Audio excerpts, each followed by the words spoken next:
केरला के राज्यपाल की अपनी सोच हो सकती है और ऐसी घटिया सोच उनको नहीं रखनी चाहिए। उन्हें मालूम होना चाहिए कि दारुल देवबंद के फर्जंद हज़रत शेखुल हिंद रहमतुल्लाह अलैह जैसे बुज़ुर्गों ने और उनके बेशुमार शागिर्दों ने जो हिंदुस्तान की आज़ादी के लिए क़ुरबानी दी है, उसकी कोई मिसाल। इस सिलसिले में मैं यही कहूँगा कि बड़े ही अफसोस की बात है कि केरल के राज्यपाल इतने बड़े ओहदे पर विराजमान हैं, लेकिन उन्हें उलमा के इतिहास का मुताला नहीं, मदारिस के इतिहास का मुताला नहीं है। बड़े ही अफसोस की बात है कि ऐसे लोगों को जो है राज्यपाल के ओहदे पर बिठाया। देवबंद के मौलानाओं का ये तल्ख तेवर केरल के राज्यपाल आरिफ मोहम्मद खान के खिलाफ है। दरअसल उदयपुर में हुई घटना को लेकर आरिफ खान ने कहा, जब ऐसे सिम्टम्स दिखते हैं तो हम चिंता करते हैं, लेकिन गहरी बीमारी को नोटिस करने से इनकार करते हैं। मदरसों में बच्चों को पढ़ाया जा रहा है कि इस निंदा की सजा सिर काटना है। इसे भगवान के कानून के रूप में पढ़ाया जा रहा है। वहाँ जो पढ़ाया जा रहा है उसकी जांच होनी चाहिए। उनके इस बयान को लेकर देवबंद के मौलाना गजब का विरोध कर रहे हैं। इस सिलसिले में मैं यही कहूँगा कि बड़े ही अफसोस की बात है कि केरल के राज्यपाल इतने बड़े ओहदे पर विराजमान हैं, लेकिन उन्हें उलमा के इतिहास का मुताला नहीं, मदारिस के इतिहास का मुताला नहीं है। बड़े ही अफसोस की बात है कि ऐसे लोगों को जो है राज्यपाल के ओहदे पर बिठाया गया है। मैं राज्यपाल जी से मालूम करना चाहता हूं कि यही वो उलमा है, यही वो मदारिस है जिनकी कुर्बानियों की वजह से ये मुल्क आज़ाद हुआ है। यही वो दारुल उलूम देवबंद है, यही वो मदरसा है जिसके अंदर जो है गीता और कुरान करीम एक साथ रखी हुई है, जो हमेशा भाईचारे का संदेश देते आए हैं, अमन चैन का संदेश देते आए हैं। और इन्हीं उलमा की वजह से जो है हिंदुस्तान आज़ाद हुआ।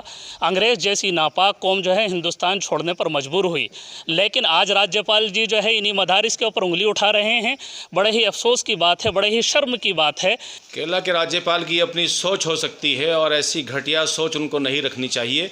उन्हें मालूम होना चाहिए कि दारुल देवबंद के फर्जंद हज़रत शेखुल हिंद रहमतुल्लाह अलैह जैसे बुज़ुर्गों ने और उनके बेशुमार शागिर्दों ने जो हिंदुस्तान की आज़ादी के लिए क़ुरबानी दी है, उसकी कोई मिसाल नहीं मिलती। हिंदुस्तान की तारीख़ उसको कभी भुला नहीं सकती है और उन्हें समझना होगा, उन्हें जानना भी होगा कि हिंदुस्तान के गृह मंत्री जनाब राजनाथ सिंह जी का जो बयान आया था, उन्होंने कहा था कि मेरे देश का कोई मुसलमान दहशतगर्द हो नहीं सकता, ऐसा कोई इतिहास नहीं है। तो उन्हें उनका उस बयान को भी पढ़ना चाहिए और हिंदुस्तान के मदारिस दीनिया की तारीख़ को भी पढ़ना चाहिए। अगर मदारिस दीनिया हैं और उलमा हैं तो देश में अमन व अमान है। जब ये ख़त्म हो जाएंगे तो यहाँ का अमन अमान भी ख़त्म हो जाएगा। वहीं इस मुद्दे पर कांग्रेस नेता और राज्यसभा सांसद इमरान प्रतापगढ़ी ने आरिफ मोहम्मद खान की जबरदस्त आलोचना की है। खान साहब सीनियर आदमी हैं, राष्ट्रपति का प्रत्याशी घोषित हो चुका है, तो अब बहुत ज्यादा कवायद करने का कोई मतलब नहीं बनता है। इल्जाम लगाना, बातें करना अलग बात है, लेकिन मुझे ये बताते हुए मतलब मैं संतुष्ट हूं कि मुस्लिम पर्सनल लॉ बोर्ड हो, जमीयत उलमा हिंद हो, देश के मैक्सिमम बड़े जो धर्मगुरु हैं उन सब ने आगे बढ़ करके इस मुद्दे पर निंदा की है, बयान जारी किया है।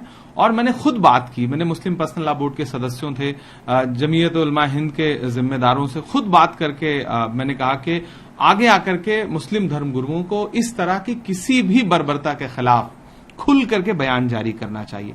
तो आप कोई एक उदाहरण उठा करके कहेंगे कि ये पढ़ाया जाता है, लेकिन जो सामने घटित हो रहा है, जो बयान आ रहे हैं, जो मुस्लिम समाज के जिम्मेदार आगे बढ़कर के इस बर्बरता की निंदा कर रहे हैं और कड़ी से कड़ी कार्रवाई की मांग कर रहे हैं, उसे आप नहीं देखेंगे और इस तरह की किसी भी कोशिश की सराहना नहीं करेंगे, स्वागत नहीं करेंगे। ये घटना पूरी तरह से निंदनीय है और ये दरिंदगी है। ये घटना सिर्फ घटना नहीं है, ये पूरी तरह से बर्बरता है, जघन्यता है। कुल मिलाकर इस मुद्दे पर फिलहाल यूपी में माहौल गर्म है। देवबंद से पिंटू शर्मा की रिपोर्ट, यूपी तक।